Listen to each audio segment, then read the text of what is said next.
Vous savez, quand les gens disent que le temps nous apprend à pardonner, que l'âge apporte la sagesse et qu'avec les années, nous apprenons à voir le bon côté des choses? Eh bien, je croyais à cela aussi, jusqu'à découvrir que certaines trahisons sont si profondes qu'elles parviennent à briser même le cœur le plus résili qu'une mère puisse avoir. Je m'appelle Martha, j'ai 71 ans et, s'il y a une chose que j'ai apprise dans cette vie, c'est que la confiance est comme un vase de cristal. Une fois cassé, même si vous recollez les morceaux, les fissures restent toujours visibles. Cette histoire que je vais raconter a commencé un après-midi ordinaire de jeudi, mais a fini par changer complètement la façon dont je perçois les personnes les plus proches de moi. C'était un de ces jours de mars où la chaleur insiste encore pour rester, mais on peut déjà sentir l'automne arriver. J'étais en train de me préparer pour faire ma visite mensuelle à ma sœur Carmen, qui habite dans la ville voisine. C'est une routine que je maintiens depuis plus de 5 ans. Depuis que je suis devenue veuve, chaque mois, le premier jeudi, je prends le bus de 15h30 et je passe le week-end avec elle. Ce ne sont que 40 minutes de voyage, mais ces rencontres sont devenues un des rares moments qui m'apportent vraiment de la joie. Carmen a 3 ans de moins que moi, elle est veuve aussi, mais a toujours été la plus extravertie des deux. Elle a une façon de parler qui me fait rire, même les jours les plus difficiles, et notre conversation coule comme si nous étions encore les filles qui partageaient la chambre dans la maison de nos parents. C'est amusant de voir comment certains liens restent intacts, même quand d'autres, qui devraient être plus forts, commencent à se défaire sans que nous nous en rendions compte. Cet après-midi-là, j'étais excitée de la voir parce que j'avais des nouvelles à raconter. J'avais commencé un cours de peinture sur toile à l'association du quartier et j'étais fière de mes progrès. Cela peut paraître idiot, mais, à 71 ans, découvrir que je peux encore apprendre de nouvelles choses me remplit d'une énergie que je pensais avoir perdue avec mon mari. Le taxi est arrivé ponctuellement à 14h40, comme toujours. Sir Auré, le chauffeur qui m'emmène depuis 2 ans pour ses voyages, est un homme gentil qui demande toujours des nouvelles de ma famille. « Comment va votre fille, Donna Martha ?» Il a l'habitude de demander, et je répondais toujours avec fierté sur comment Béatrice était dévouée, comment elle prenait bien soin de moi, comment j'étais chanceuse d'avoir une fille si présente. Aujourd'hui, ces souvenirs me laissent un goût amer dans la bouche. Je suis montée dans la voiture en imaginant déjà le thé que Carmen préparait pour moi, les biscuits qu'elle tient toujours à faire cuire quand elle sait que je vais lui rendre visite. Nous avons parlé pendant le trajet de choses quotidiennes, le temps, les nouvelles, les petits-enfants. Sir Auré a 2 enfants et me raconte toujours les bêtises de ses petits. Je rendais l'appareil en parlant de mes petits-enfants, de comment ils étaient intelligents et affectueux. Au moins, c'était encore vrai. Nous étions presque arrivés à la gare routière quand j'ai senti cette sensation étrange d'oublier quelque chose d'important. Vous savez, quand vous êtes sûr que quelque chose ne va pas, mais vous n'arrivez pas à identifier quoi? J'ai commencé à fouiller mentalement dans mon sac. J'avais le portefeuille, le téléphone portable, les médicaments que je prends quotidiennement, les bonbons au gingembre que j'emporte toujours pour le voyage. C'est alors que je me suis frappé le front et j'ai dit « Eh, Sir Auré, quelle tête j'ai !» J'ai oublié ma carte d'identité à la maison. Il a ri et a dit que cela arrive à tout le monde, mais je savais que je devais revenir, non seulement parce qu'elle serait nécessaire pour embarquer, mais parce que j'ai une vieille manie de tout vérifier 3 fois avant d'aller n'importe où. C'est une habitude que j'ai développée après le décès de mon mari et que j'ai dû apprendre à tout résoudre seule. « Ce n'est pas grave, Donna Martha, vous avez encore largement le temps », a dit Sir Auré en faisant déjà demi-tour. Le bus ne part qu'à 15h30 de toute façon. Pendant le chemin du retour, je me suis demandé comment ce type d'oubli se produisait de plus en plus fréquemment. Non pas que je perdais la mémoire, loin de là. Mon esprit reste vif, je lis le journal tous les jours, je fais des mots croisés, je suis les nouvelles, mais de petits détails de la routine m'échappent parfois, et cela me dérangeait, parce que Béatrice tenait toujours à souligner ces moments comme s'ils étaient des signes que je devenais plus distraite avec l'âge. Nous sommes arrivés à ma rue, et j'ai demandé à Sir Auré de m'attendre. Je vais juste prendre le document et je reviens, ai-je dit en descendant de la voiture. Ma maison se trouve dans une rue tranquille, avec ces vieilles maisons qui ont un jardin devant et une cour derrière. C'est le type d'endroit où tout le monde se connaît et où il est encore sûr de laisser la porte ouverte pendant la journée. En m'approchant de la porte, j'ai entendu des voix venant du salon. J'ai immédiatement reconnu la voix de ma fille, Béatrice, qui parlait avec Raphaël, mon gendre. Il n'était pas rare qu'il soit à la maison pendant l'après-midi. Béatrice avait une clé et avait l'habitude d'apparaître pour jeter un coup d'œil aux choses quand je sortais. J'ai toujours interprété cela comme un soin filial, une préoccupation véritable pour mon bien-être, mais il y avait quelque chose de différent dans le ton de cette conversation. C'était un murmure urgent, conspirateur, comme s'il discutait de quelque chose qui ne devrait pas être entendu. Ma première impulsion a été d'entrer normalement et de les saluer, mais quelque chose m'a fait m'arrêter. Peut-être était-ce l'instinct maternel ou peut-être l'intuition que l'âge nous donne. J'ai décidé de m'approcher de la fenêtre du salon pour essayer de comprendre de quoi il parlait.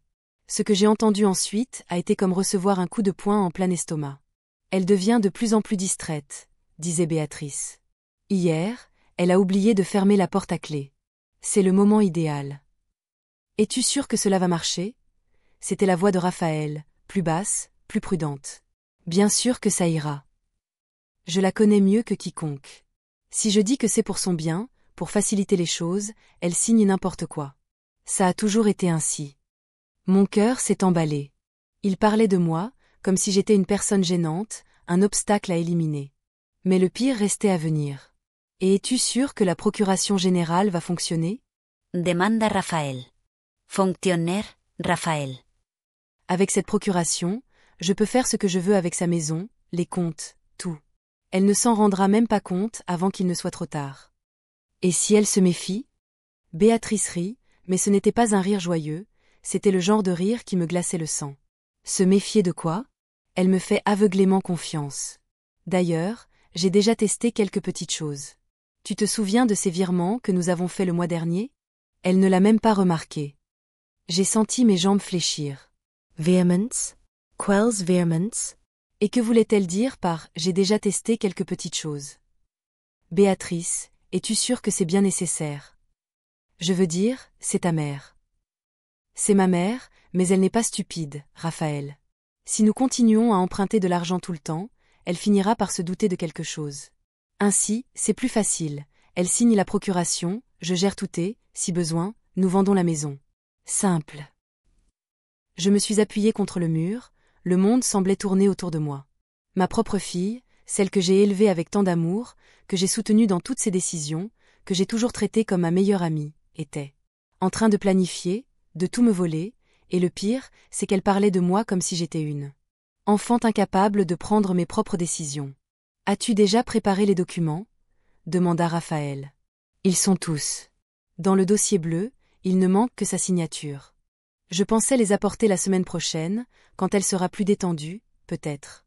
Après une de ses visites à Carmen, elle revient toujours plus émotive, plus nécessiteuse, c'est le moment idéal pour obtenir la signature. Ils utilisaient même ma relation avec ma sœur contre moi, ces visites qui étaient ma source de joie, mon refuge mensuel, étaient devenues des opportunités pour qu'ils me manipulent émotionnellement. Et les témoins? J'ai déjà réglé ça aussi, Marcia et Sandra vont témoigner, elles n'en savent rien, évidemment, je vais dire que c'est juste une formalité, que j'aide maman à organiser les papiers. Marcia et Sandra étaient des amies de Béatrice que je connaissais depuis des années, je les ai toujours bien accueillies. Chez moi, je les ai toujours traitées avec affection, et maintenant je découvrais qu'elles seraient utilisées comme instrument d'une trahison qu'elles n'imaginaient même pas aider à commettre. À ce moment-là, j'ai entendu des passeux. Rapprochés de la porte, ils venaient dans ma direction. Le cœur battant, je me suis éloignée rapidement de la fenêtre et j'ai marché vers le taxi, comme si j'avais renoncé à entrer dans la maison. Monsieur Roré, dis-je en essayant de contrôler ma voix tremblante, j'ai changé d'avis, je ne vais pas voyager. Aujourd'hui. Il me regarda avec inquiétude. Madame, vous allez bien, donna Martha? Vous êtes un peu pale. Oui, je vais bien, je me suis juste souvenu d'un engagement important que je ne peux pas reporter. Restai silencieuse, traitant. Tout ce que j'avais entendu. Béatrice et Raphaël étaient toujours dans ma maison, probablement. En train de discuter des derniers détails du plan qu'ils avaient élaboré contre moi, et moi là, sur la banquette arrière d'un taxi, en découvrant que la personne en qui j'avais le plus confiance au monde était prête à me trahir de la manière la plus cruelle possible.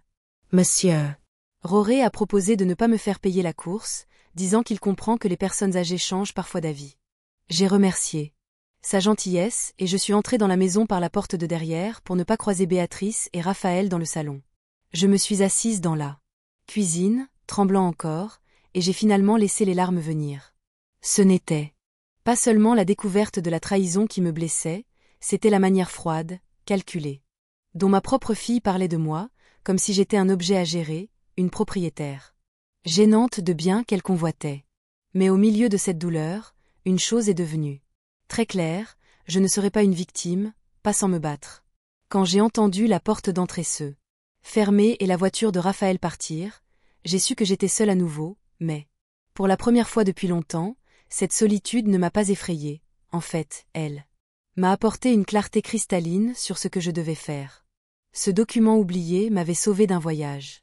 et m'avait fait le cadeau le plus cruel, le plus nécessaire que je pouvais recevoir, la vérité sûre qui étaient réellement les personnes les plus proches de moi. Et maintenant, avec cette vérité en main, je devais décider quoi en faire. Cette nuit-là, je n'ai pas réussi à dormir, je suis restée au lit.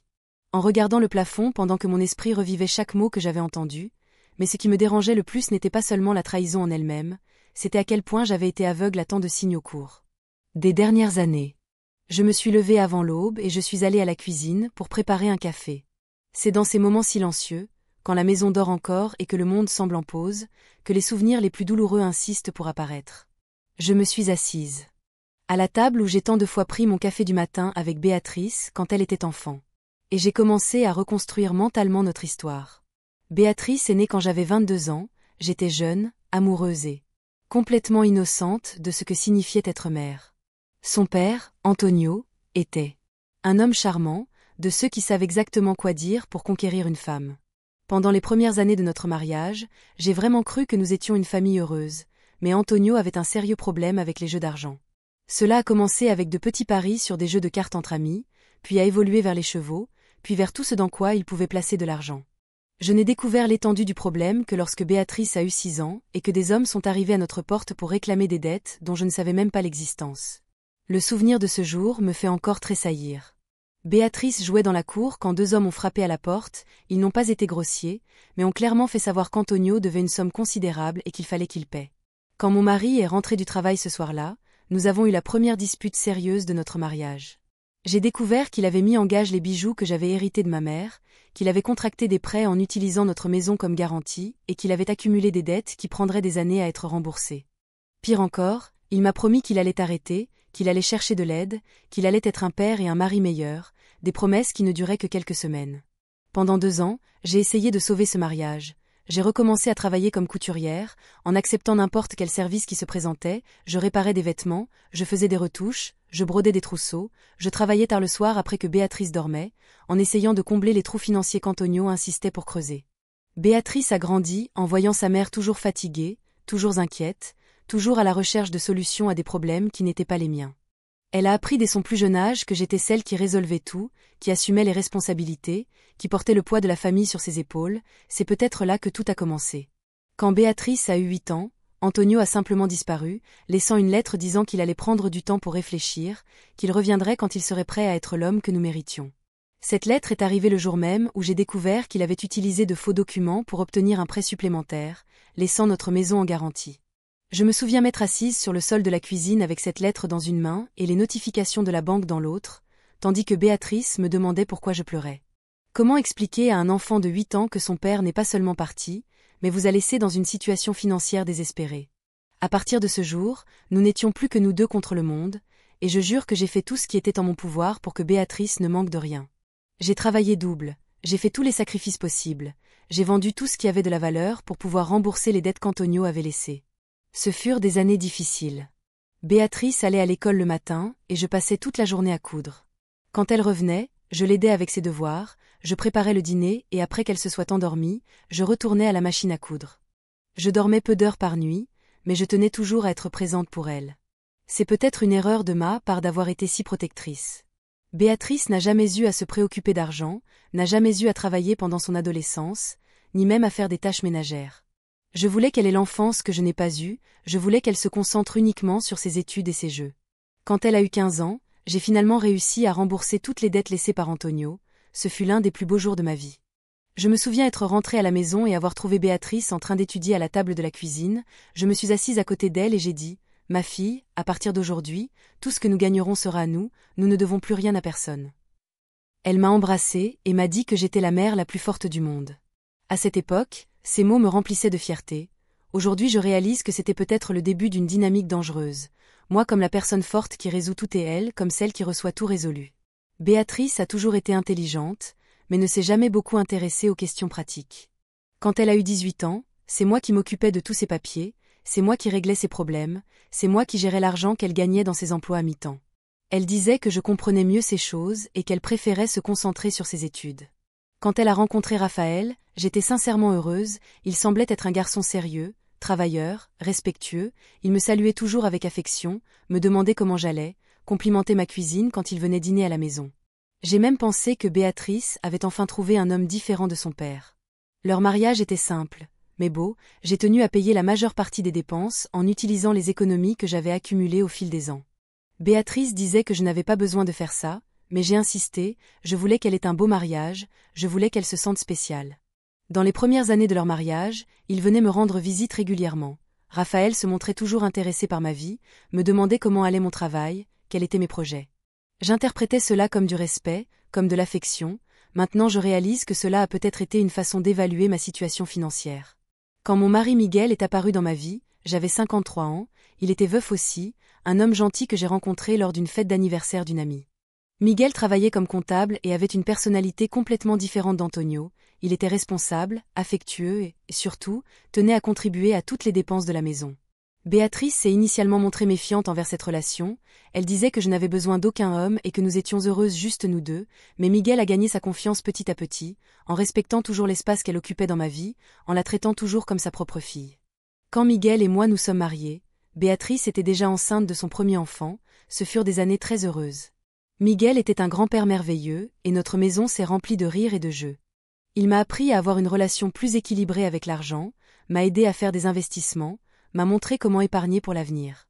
C'est Miguel qui m'a convaincue d'arrêter de travailler comme couturière à 60 ans. « Martha, tu as déjà beaucoup travaillé dans ta vie, » disait-il, « il est temps pour toi de te reposer un peu. » Il avait raison, mon corps commençait à se plaindre des longues heures passées à la machine à coudre et notre situation financière était stable. Quand Miguel est décédé il y a 6 ans, j'ai pensé que mon monde était fini, il a eu une crise cardiaque sans prévenir, sans chance de dire au revoir, du jour au lendemain j'étais veuve à nouveau, mais cette fois 65 ans. C'est à ce moment-là que Béatrice est devenue plus présente, elle apparaissait à la maison presque tous les jours, demandant toujours si j'allais bien, si j'avais besoin de quoi que ce soit. Initialement, j'étais touchée par cette attention, après des années d'indépendance, il était réconfortant de sentir que quelqu'un se souciait de moi. « Maman, tu ne devrais pas conduire seule, » disait-elle, et s'il y a un problème sur la route, et si tu ne te sentais pas bien. Ses inquiétudes semblaient sincères et affectueuses. Laisse-moi m'occuper de tes factures, proposait-elle, tu es trop triste pour t'inquiéter de ces choses bureaucratiques maintenant. Et j'acceptais, pensant qu'elle essayait de me protéger. Peu à peu, Béatrice a pris le contrôle de plusieurs domaines de ma vie. Elle a commencé à intercepter mon courrier en disant que c'était pour filtrer les choses inutiles, elle a suggéré que je devrais faire des courses plus petites et plus fréquentes au lieu de stocker de la nourriture pour ne pas porter de poids. Tous ces changements ont été présentés comme des soins, comme une préoccupation pour mon bien-être et moi, toujours en deuil de la perte de Miguel, j'acceptais tout comme une manifestation d'amour filial. Raphaël est également devenu plus présent, il a commencé à apparaître à la maison plus fréquemment, se proposant toujours pour faire de petites réparations, pour m'aider avec des questions techniques. J'étais reconnaissante d'avoir un gendre aussi serviable, mais maintenant, en me souvenant de ces moments avec d'autres yeux, je réalise qu'il cartographiait ma maison, évaluait mes biens, comprenait ma routine. Chaque geste d'attention était en réalité une façon de mieux me connaître, pour me manipuler plus efficacement. Je me souviens d'une conversation spécifique que nous avons eue il y a environ 2 ans. Béatrice était dans la cuisine avec moi en train de prendre un café quand elle a dit « Maman, cette maison est trop grande pour toi toute seule. Ne serait-il pas plus pratique que tu vives dans un appartement plus petit, plus moderne, avec moins d'entretien ?» J'ai répondu que j'aimais ma maison, qu'elle contenait des souvenirs importants, que je me sentais en sécurité dans un endroit que je connaissais si bien. Elle n'a pas insisté ce jour-là, mais je réalise maintenant que c'était le premier test, elle sondait ma résistance à l'idée d'un déménagement. La suggestion concernant la procuration est venue quelques mois plus tard, de manière très désinvolte. « Maman, as-tu déjà pensé à me donner une procuration, pas pour quelque chose de spécifique, mais pour faciliter les choses si tu as besoin de quelque chose et que tu ne peux pas le résoudre personnellement ?» J'ai dit que je n'en voyais pas la nécessité, que je me sentais capable de résoudre mes propres problèmes. Encore une fois, elle n'a pas insisté, mais a planté la graine de l'idée. Tous ces souvenirs se connectaient maintenant comme les pièces d'un puzzle sinistre, chaque geste affectueux, chaque inquiétude démontrée, chaque offre d'aide faisant partie d'un plan plus vaste. Béatrice ne prenait pas soin de moi, elle m'étudiait, me préparait, me façonnait pour être la victime parfaite. Le plus douloureux est de réaliser que l'amour que je ressentais pour elle était réel, mais l'amour qu'elle me montrait était calculé. J'avais élevé une fille qui avait appris à utiliser ma bonté contre moi-même. Quand le jour s'est complètement levé, j'étais toujours assise dans la cuisine avec la tasse de café froide à la main, mais avec une compréhension beaucoup plus claire de la façon dont j'étais arrivée à ce point.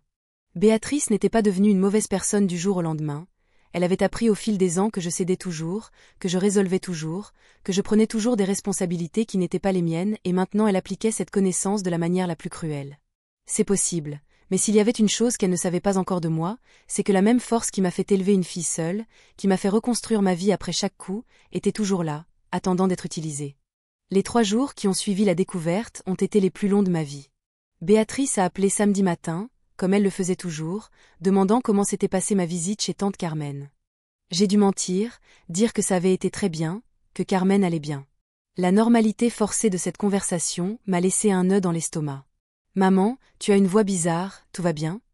a-t-elle demandé. « Je suis juste un peu fatiguée, ma fille, le voyage m'a un peu découragée. Tu veux que je passe aujourd'hui ? Je peux apporter un déjeuner préparé, tenir compagnie. » Chaque mot de sa part sonnait, maintenant faux à mes oreilles. Ce ton affectueux, inquiet, qui autrefois me réchauffait le cœur, me donnait maintenant des frissons. Comment pouvait-elle être aussi convaincante ? Comment ai-je pu être aussi naïve pendant si longtemps ? Ce n'est pas nécessaire, ma chérie, je vais me reposer un peu et demain j'irai mieux. Tu es sûr? Tu sais que ce n'est pas du tout un problème. Bien sûr, elle voulait venir, probablement pour évaluer mon état émotionnel, pour voir si j'étais suffisamment vulnérable pour accepter de signer les documents qu'elle avait préparés. Oui, je suis sûre, Béatrice, merci de ton inquiétude. J'ai raccroché le téléphone avec les mains tremblantes. J'avais besoin de temps pour réfléchir, pour tout traiter, pour décider comment agir, mais surtout j'avais besoin de découvrir jusqu'où cette trahison était allée. Le lundi matin, j'ai pris une décision. J'ai appelé la banque où je tiens mon compte depuis plus de 15 ans et j'ai demandé à parler à mon directeur, Monsieur Polo. Il a toujours été très attentionné avec moi, surtout après le décès de Miguel et que j'ai dû réorganiser mes finances. Donna Marta, quel plaisir d'entendre votre voix. Comment puis-je vous aider ? Monsieur Polo, j'ai besoin de vérifier certains mouvements sur mon compte, j'aimerais passer aujourd'hui, si possible.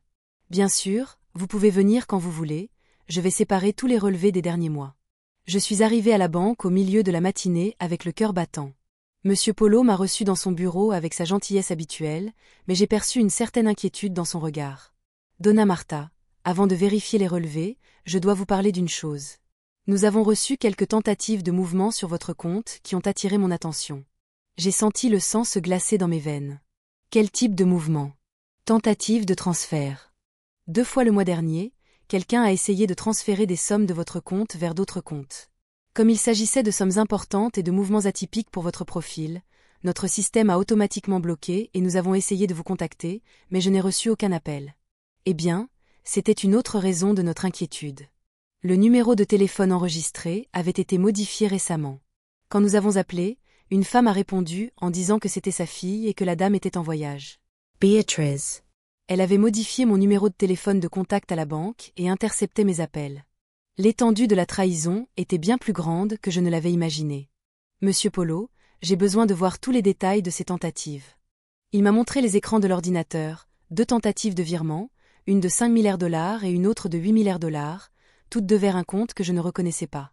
La personne qui a tenté de faire ces virements avait vos données personnelles, Donna Marta, CPF et mot de passe. Comment cela serait-il possible ? Mon esprit est revenu à ces moments où Béatrice m'aidait avec les questions bancaires, toutes les fois où elle a dit « Laisse-moi noter tes mots de passe pour que tu n'oublies pas », tout le soin qu'elle a pris pour organiser mes documents. Monsieur Polo, je veux modifier tous mes mots de passe immédiatement et je veux que tout mouvement supérieur à 1 000 $ soit confirmé personnellement avec moi par téléphone au numéro que je vais laisser maintenant. Bien sûr, Donna Marta, et je suggère également que nous fassions un dépôt de plainte, la tentative de fraude bancaire est un crime. Pas encore, je dois d'abord mieux comprendre ce qui se passe. Je suis sortie de la banque avec un mélange de soulagement et d'horreur. Soulagement d'avoir découvert cela à temps, horreur de l'ampleur de ce que Béatrice faisait. Elle ne se contentait pas de planifier de me tromper, elle exécutait déjà son plan depuis des semaines. Cet après-midi-là, j'ai décidé de solliciter de l'aide professionnelle. J'ai trouvé sur Internet le cabinet d'un avocat spécialisé en droit des personnes âgées et en crimes patrimoniaux, le docteur Enrique Campos. Il avait un CV impressionnant et de nombreuses recommandations en ligne. Sa secrétaire a réussi à organiser une consultation pour le lendemain. J'ai passé la nuit à répéter comment je raconterais toute la situation sans avoir l'air d'une vieille femme paranoïaque ou confuse. Docteur Enrique était un homme d'âge moyen avec une présence à la fois autoritaire et accueillante. Il m'a écouté attentivement, prenant des notes sans montrer de surprise ou d'incrédulité. Donna Marta, Malheureusement votre cas n'est pas isolé, nous avons constaté une augmentation significative des crimes patrimoniaux contre les personnes âgées et dans la plupart des cas, les auteurs sont des proches. Mais c'est ma fille. Et c'est précisément pour cela qu'elle a un accès facile à vos données, à votre confiance, à votre routine. Madame, la loi brésilienne protège spécifiquement les personnes âgées contre ce type d'abus. Ce que votre fille fait peut être qualifié de plusieurs crimes. Escroquerie, falsification de documents, détournement de fonds. Il m'a expliqué en détail mes droits et les mesures que je pouvais prendre. Plus important encore, il m'a appris à bien documenter toute tentative future de manipulation. La meilleure défense en ce moment est la prévention. Nous devons créer un registre de tout ce qui se passe et je suggère que vous installiez discrètement un enregistreur sur votre téléphone portable pour enregistrer toute conversation suspecte. Je suis sorti du bureau avec un dossier rempli d'informations et, pour la première fois depuis des jours, avec un sentiment de contrôle sur la situation. Je n'étais pas une victime sans défense, j'avais des droits, j'avais des options, j'avais le pouvoir de me protéger. Dans les jours suivants, j'ai commencé à observer Béatrice et Raphaël avec un autre regard. Quand elle est venue me rendre visite mercredi, j'étais prête. « Maman, tu as l'air plus animée aujourd'hui », a-t-elle dit en me serrant dans ses bras. « Je me sens mieux, ma fille, merci de demander. » J'ai remarqué comment elle regardait autour de la maison, comment ses yeux s'attardaient sur les meubles anciens, les tableaux, les objets de valeur. Ce n'était pas le regard affectueux d'une fille revisitant des souvenirs, c'était le regard calculateur de quelqu'un qui faisait un inventaire. « Maman, je me disais, tu ne penses pas qu'il serait bon de faire un grand nettoyage dans la maison, de séparer les choses que tu utilises vraiment de celles qui ne font qu'occuper de l'espace. » Pourquoi cette préoccupation soudaine pour le rangement, Béatrice? Ce n'est pas soudain, c'est que, une grande maison demande beaucoup de travail et il y a tellement de choses accumulées, ça doit être lourd pour toi de tout garder organisé. Elle testait ma résistance à l'idée de me défaire de mes biens, c'était exactement ce que le docteur Enrique avait prévu. En fait, j'aime mes affaires comme elles sont, chaque objet a une histoire, un souvenir. J'ai vu une ombre d'irritation passer dans ses yeux, vite dissimulée par un sourire clair. Maman, ce n'était qu'une simple suggestion. Quand Raphaël est arrivé, mes soupçons se sont confirmés. Il m'a salué avec la cordialité habituelle, mais j'ai remarqué comment il observait chaque coin de la maison, comment il faisait des commentaires apparemment anodins sur la valeur des choses. Donna Marta, cette étagère en bois massif est magnifique, on ne fait plus de meubles comme ça aujourd'hui. C'est vrai, c'est mon mari Miguel qui l'a faite la première année de notre mariage. Waouh, alors elle a une valeur sentimentale énorme. Ce genre de pièce vaut beaucoup d'argent aujourd'hui sur le marché des antiquités. Chacun de ces commentaires était une petite évaluation. Il cataloguait mentalement tout ce que je possédais, calculant combien il pourrait gagner avec la vente de mes biens. Pendant le dîner, Béatrice a de nouveau abordé le sujet de la procuration, mais de manière plus subtile. Maman, Maria de la boulangerie, me racontait qu'elle avait fait une procuration pour sa fille. Elle a dit qu'elle se sent plus tranquille en sachant que, si quelque chose arrive, il y a quelqu'un pour régler les choses pour elle. Quel genre de choses? Ah, tu sais, les questions bancaires, les documents, ces bureaucraties ennuyeuses. Sa fille s'occupe de tout et elle n'a pas besoin de s'inquiéter de quoi que ce soit. Raphaël a ajouté, c'est une sécurité, Donna Marta. Imaginez si vous avez un problème de santé et que vous avez besoin que quelqu'un règle les choses rapidement. Il travaillait en équipe, préparant le terrain psychologique pour la grande offensive, mais maintenant je connaissais le scénario. C'est intéressant, mais je me sens toujours capable de m'occuper de mes propres affaires. Bien sûr que oui, maman, personne ne dit le contraire, c'est juste une précaution, une façon de faciliter les choses. Quand ils sont partis, j'ai immédiatement éteint l'enregistreur du téléphone portable et j'ai enregistré tous les détails de la conversation, exactement comme le docteur Enrique l'avait conseillé. Dans les jours suivants, j'ai intensifié mon enquête silencieuse. J'ai profité du moment où Béatrice était à la salle de bain pour vérifier son sac. J'ai trouvé un dossier avec des copies de plusieurs de mes documents. RG, CPF, acte de naissance, acte de propriété de la maison, documents qu'elle avait organisés pour moi ces derniers mois. J'ai également trouvé des notes manuscrites, des valeurs approximatives de mes biens, des adresses d'agences immobilières, des contacts d'agents. C'était littéralement un plan d'action pour s'approprier tout ce que je possédais. La découverte la plus choquante est survenue quand j'ai trouvé dans son agenda une note, procuration, témoin confirmé pour la semaine prochaine. Ils accéléraient le calendrier. Ce soir-là, j'ai appelé le docteur Enrique et j'ai relaté toutes les découvertes. Donna Marta, il se prépare pour le coup final, vous devez être prête à agir rapidement. Quand ils apporteront les documents, que dois-je faire exactement? Continuer d'agir normalement, mais documenter tout est, quand ils apporteront la procuration, enregistrer toute la conversation, nous avons besoin de preuves claires des tentatives de coercition. J'ai raccroché le téléphone avec un mélange d'anxiété et de détermination. La bataille ne faisait que commencer, mais maintenant j'avais les armes nécessaires pour me défendre. Béatrice avait sous-estimé sa propre mère, elle pensait d'avoir affaire à une vieille femme naïve et vulnérable, mais elle était sur le point de découvrir que la femme qui avait élevé une fille seule, qui avait reconstruit sa vie après chaque coup, était toujours là, plus forte et plus intelligente qu'elle ne l'imaginait. Le jeu avait changé et, cette fois, je connaissais les règles. L'appel est arrivé un vendredi matin, pendant que j'arrosais les plantes du jardin. C'était Béatrice, avec cette voix particulièrement affectueuse que je savais maintenant reconnaître comme un signe de danger. « Maman, si j'emmenais les enfants déjeuner avec vous aujourd'hui. Ça fait longtemps qu'ils ne sont pas venus voir grand-maman. » Mon cœur s'est serré, elle allait utiliser mes petits-enfants, bien sûr qu'elle allait le faire, c'était l'arme la plus cruelle dont elle disposait, parce qu'elle savait que je ne dirais jamais non aux enfants. « Ce serait génial, ma fille, à quelle heure arrivez-vous ? » Vers 11h30. Ah, et Marcia et Sandra peuvent venir aussi, elles avaient envie de vous voir. Les témoins, exactement comme elle l'avait prévu. Ma main a serré le téléphone plus fort. Bien sûr, c'est toujours bon de recevoir vos amis. Parfait, maman, à bientôt. J'ai raccroché le téléphone et je me suis appuyée contre le mur, j'avais environ 2 heures pour me préparer psychologiquement à ce qui allait se passer. J'ai appelé le docteur Enrique et je l'ai informé de la visite. Donna Marta, rappelez-vous, gardez votre calme, enregistrez tout et ne signez rien sous pression. Si nécessaire, dites que vous avez besoin de temps pour réfléchir. Et si elle utilise les enfants pour me faire pression ? Ce serait une preuve de plus contre elle, mais je sais que ce sera difficile pour vous, soyez forte. J'ai passé le reste de la matinée à préparer un déjeuner spécial, non pas parce que je voulais faire plaisir à Béatrice, mais parce que je voulais que mes petits-enfants aient un bon repas, ils n'étaient responsables de rien. À 11h30 pile, j'ai entendu des voitures devant la maison. Au mouvement, j'ai compris que 2 voitures étaient venues, celle de Béatrice et celle de Raphaël. J'ai pris une profonde inspiration, j'ai discrètement activé l'enregistreur de mon téléphone portable et je suis allée recevoir la visite. Grand-maman, ont crié Pedro et Anna, mes petits-enfants de 8 et 6 ans, en courant pour me serrer dans leurs bras. À ce moment-là, j'ai ressenti une pointe de douleur dans la poitrine. Ces enfants m'aimaient vraiment, avec la pureté que seuls les enfants ont, et ils étaient utilisés comme instruments dans un jeu sale.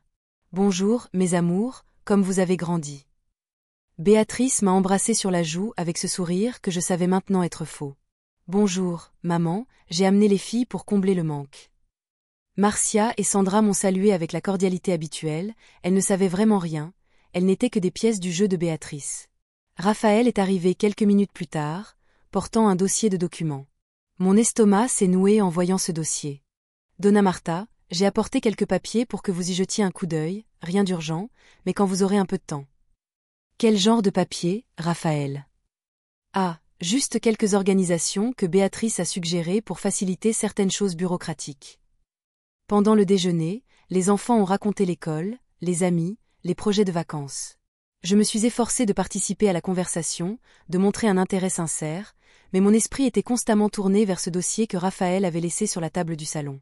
Marcia et Sandra parlaient de banalités, du temps, des prios. Supermarché, des feuilletons télévisés, des conversations normales de personnes normales, sans savoir qu'elles participaient à une mise en scène. Après le déjeuner, pendant que les enfants jouaient dans la cour, Béatrice s'est approchée de moi. « Maman, que dirais-tu de jeter un coup d'œil sur ces papiers ? Les filles peuvent être témoins, puisqu'elles sont là. » Témoins de quoi, Béatrice ? Ah, que vous êtes bien lucide, capable de prendre vos propres décisions, ce n'est qu'une simple formalité. Raphaël a apporté le dossier et a commencé à répandre les documents sur la table. Il y avait plusieurs papiers, mais le principal était une procuration générale, exactement. Comme je m'y attendais, voyez donc, Donna Marta, c'est très simple. Avec cette procuration, Béatrice peut vous aider avec les questions bancaires, les documents, tout ce que vous devez résoudre, c'est juste pour vous faciliter la vie. J'ai pris les documents et j'ai commencé à lire avec attention. La procuration était large, elle donnait à Béatrice des pouvoirs pour pratiquement tout. Déplacer des comptes, vendre des biens, conclure des contrats, prendre des décisions médicales, c'était littéralement une remise totale de mon contrôle sur ma propre vie.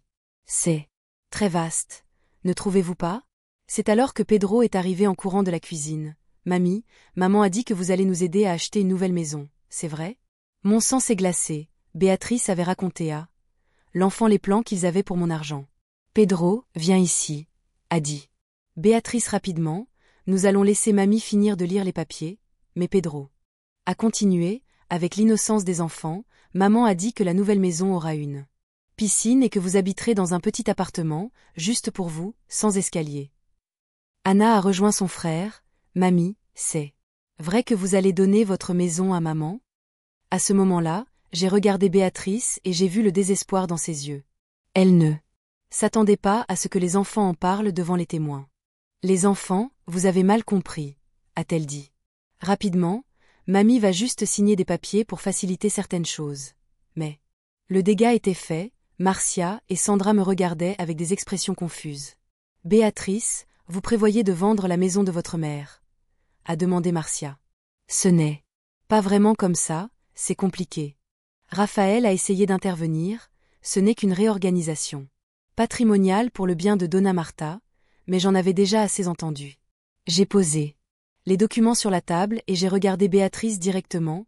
Ma fille, j'ai besoin de mieux réfléchir à cela, je ne vais rien signer aujourd'hui. L'expression sur le visage de Béatrice a complètement changé. Le masque de fille affectueuse a disparu, remplacé par un mélange de frustration et de panique. Maman, pourquoi compliquez-vous une chose aussi simple? Je ne complique pas, je suis prudente. Béatrice s'est levée brusquement de sa chaise. Maman, vous êtes ridicule. Ces personnes sont venues ici spécialement pour cela. Marcia et Sandra se sont regardées, clairement mal à l'aise avec l'attention qui s'était installée. Béatrice, peut-être. Serait-il préférable de laisser votre mère y réfléchir, a dit Sandra gentiment. Réfléchir à quoi? Elle était tue sans raison.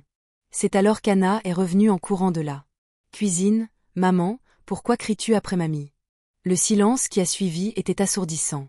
Béatrice a réalisé qu'elle avait perdu son sang-froid devant les témoins et ses propres enfants.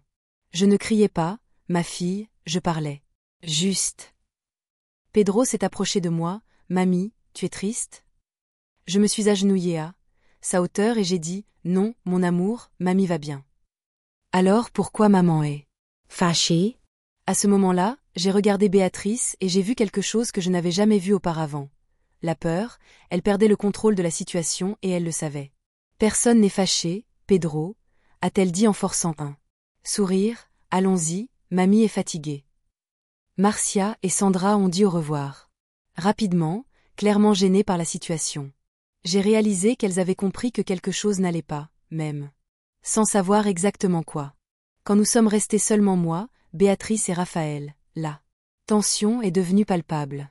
Raphaël a tenté une approche différente. Donna Marta, voulez-vous que nous fassions appel à un avocat pour mieux vous expliquer les documents? Pas besoin, je vais moi-même prendre des conseils juridiques.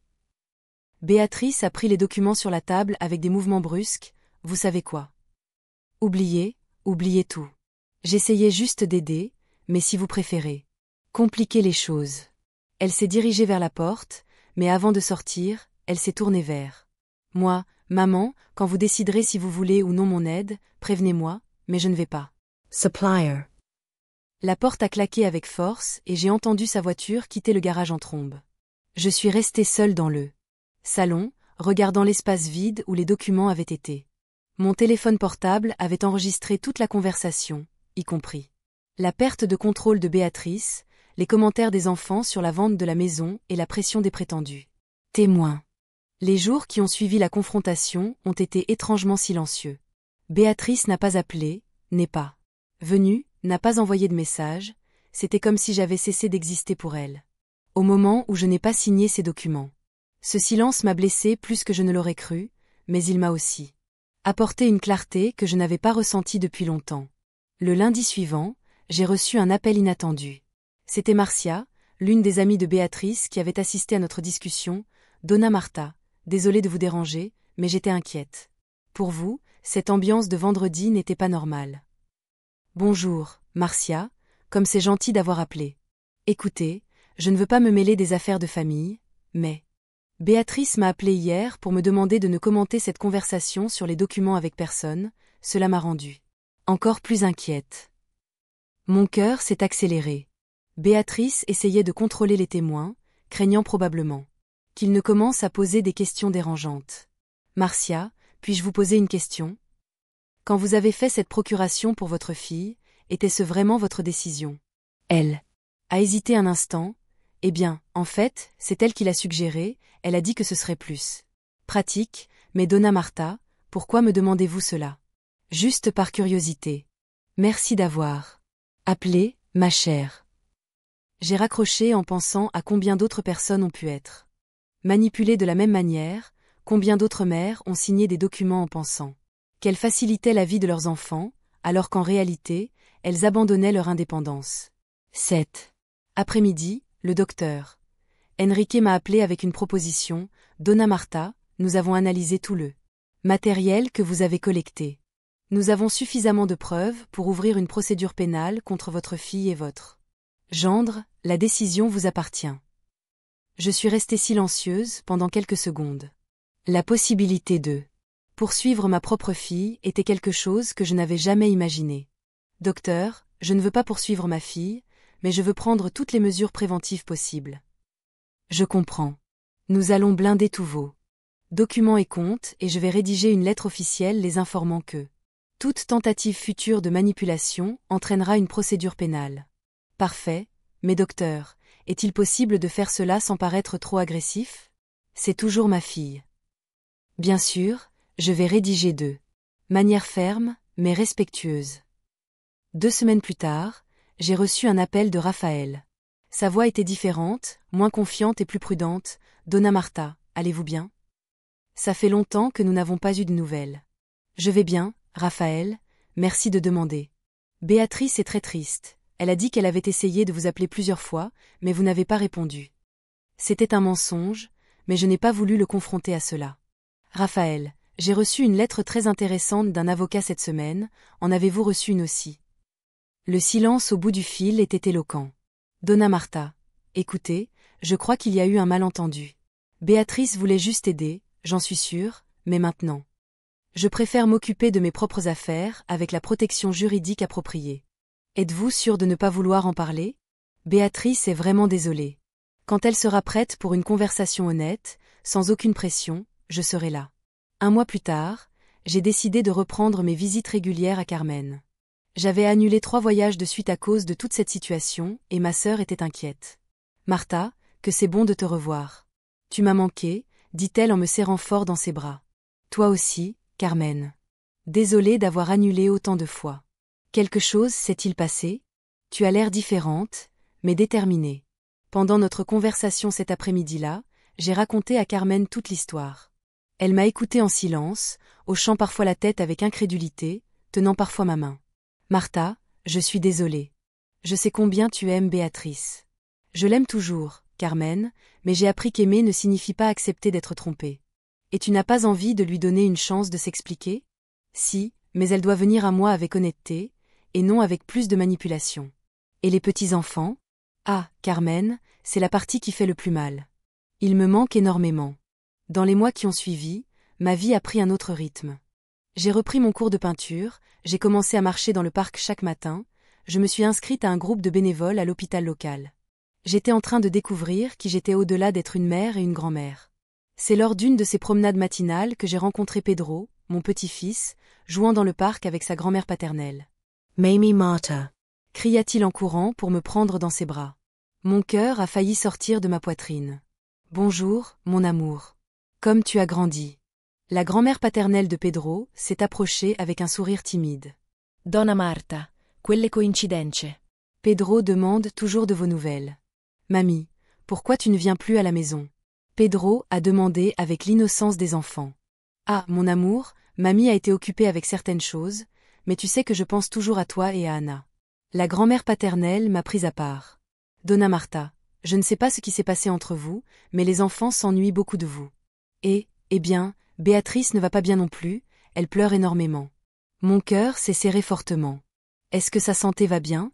Physiquement, oui, mais émotionnellement. Elle dit qu'elle a perdu sa mère.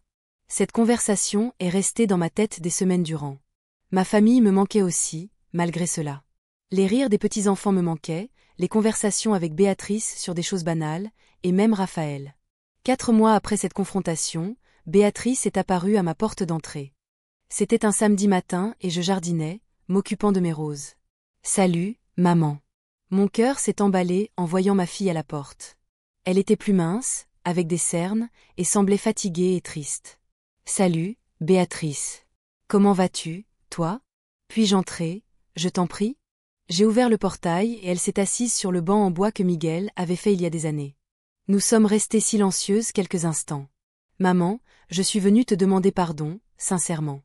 J'espérais qu'elle continue, observant son langage corporel. Elle semblait sincèrement repentante et désolée. Je sais que j'ai commis une erreur terrible, non seulement envers moi, mais envers toi, envers les enfants, envers toute notre famille, commença-t-elle en pleurant. Maman, je n'ai jamais vraiment voulu te blesser, je me suis perdue, j'ai laissé les difficultés financières obscurcir mon jugement et ma raison. Béatrice, pourquoi ne m'as-tu pas parlé de ces difficultés? Pourquoi as-tu pensé que tromper était la bonne solution? Parce que j'ai toujours été la fille qui recevait tout, toujours prête. Quand les problèmes sont apparus, je ne savais pas comment les gérer. Raphaël a suggéré cette idée, et j'ai pensé que ce serait plus facile que d'admettre mon échec. Échouer à quoi? À être indépendante, à être adulte, à ne pas toujours avoir besoin de ma mère pour tout résoudre et arranger. Elle m'a regardé droit dans les yeux. Maman, j'ai réalisé que je n'ai jamais appris à être responsable de mes propres choix, et quand j'ai essayé de l'être, c'était de la pire des façons. Cet aveu m'a touché profondément. J'ai reconnu une part de ma propre culpabilité dans toute cette situation. Béatrice, j'ai aussi ma part de responsabilité dans tout ça. Peut-être que j'ai été trop protectrice, que je t'ai trop facilité la vie. Non, maman, c'est moi qui ai interprété ton amour comme une obligation de toujours me sauver de tout. Nous avons discuté pendant plus de 2 bonnes heures. Béatrice m'a parlé des dettes qui s'étaient accumulées, de la façon dont Raphaël avait perdu son emploi et de leur désespoir. Ce n'étaient pas des excuses, mais plutôt des explications. Maman, j'ai rompu avec Raphaël à cause de tout ça, pas seulement, mais parce que j'ai réalisé qu'il m'influençait négativement et, surtout, parce que je veux reconstruire ma vie et assumer mes responsabilités. Et comment vas-tu financièrement, maintenant? C'est difficile, mais je travaille 2 fois plus qu'avant. Les enfants sont avec leur grand-mère paternelle pendant la semaine, pour que je puisse faire des heures supplémentaires au travail. Je paie mes dettes, petit à petit. J'ai ressenti de la fierté pour ma fille qui assumait ses responsabilités, même si c'était tardif. Béatrice, je te pardonne, mais j'ai besoin que tu comprennes que notre relation doit changer, évoluer. Comment ça, maman? Elle doit être plus équilibrée et juste. Je ne peux plus être la mère qui résout tout, et tu ne peux plus être la fille qui attend que tout soit résolu par moi. Je comprends parfaitement, et j'accepte cela. Et pour l'argent, si tu as besoin d'aide, demande-le-moi directement, sans jeu ni manipulation, et j'analyserai chaque situation en fonction de mes possibilités. Est-ce que ça peut se passer comme ça? Mais n'essaie plus jamais de prendre des décisions à ma place ou concernant ma vie. Je suis encore capable de prendre soin de moi toute seule. Je sais, maman, et je promets que je ne manquerai plus jamais de respect de cette façon. Nous nous sommes embrassés et avons pleuré ensemble, toutes les 2. Ce n'était pas la fin de nos problèmes, mais le début d'une nouvelle phase de notre relation. Et les petits-enfants? Puis-je les emmener lui rendre visite? Bien sûr. Ils me manquaient terriblement. Eux aussi, Pedro demande après vous tous les jours. Dans les mois qui ont suivi, notre relation s'est lentement reconstruite. Béatrice venait me rendre visite 1 fois par semaine, amenant toujours les enfants avec elle. Elle me racontait ses difficultés, ainsi que ses réussites au travail. Quand elle m'a demandé de l'argent pour régler une dette urgente, elle l'a fait directement, en expliquant la situation et en proposant un mode de paiement. J'ai prêté, mais nous avons tout documenté, comme 2 adultes qui passent un accord. Maman, merci de me donner cette 2e chance, dit-elle un dimanche pendant que les enfants jouaient dans la cour. Béatrice, la famille, c'est des 2e chances, mais c'est aussi apprendre de ses propres erreurs. J'ai appris et, surtout, j'ai appris que vous n'êtes pas seulement ma mère, mais une personne avec des droits, des désirs et une autonomie. Et j'ai appris qu'aimer, ce n'est pas tout résoudre pour vous, mais être là quand vous en avez vraiment besoin. Aujourd'hui, 1 an après cette situation, je peux dire que notre famille est plus forte, non pas parce que nous avons fait semblant que rien ne s'était passé, mais parce que nous avons affronté nos problèmes et avons grandi ensemble. Béatrice a réussi à se stabiliser financièrement, elle sort avec un homme que j'approuve sincèrement et, surtout, elle est devenue plus mûre et responsable. J'ai découvert qu'à 71 ans, je peux encore établir des limites, enseigner et apprendre. Je peux aimer de manière plus saine. Cet après-midi où j'ai oublié mon document et suis rentrée à la maison a changé notre vie pour toujours. Non pas parce que j'y ai découvert une trahison, mais parce que j'ai découvert que l'amour véritable a parfois besoin d'être difficile pour être réel. S'il y a une chose que j'ai apprise de tout cela, c'est que pardonner ne signifie pas oublier ou tout accepter à nouveau. Pardonner, c'est donner une nouvelle chance, mais avec des limites claires et un respect mutuel.